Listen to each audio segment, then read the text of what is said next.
זאת אמא שהביאה אותך לעולם, זאת אמא שקמה לך בלילה, זאת אמא שחיתלה אותך, זה אמא שכואבת לך הפה והשן והאוזן, היא רצה אחריך עד סוף העולם. איך אתה לא מתבייש להרים קול על אמא שלך? לא בשביל האמא, בשבילו.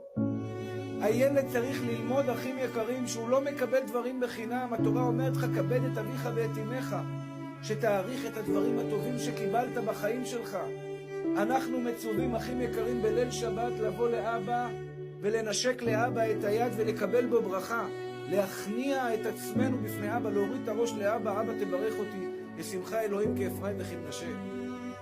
תראו מה בורא עולם עשה בזה שהוא מצווה אותי עכשיו לבוא ולנשק. הארי הקדוש אומר לנשק את היד של האמא. לנשק את היד של האמא, יש בזה סודות מדהימים. אוהבת אתכם. תהיו פה לינק ורבו לייק.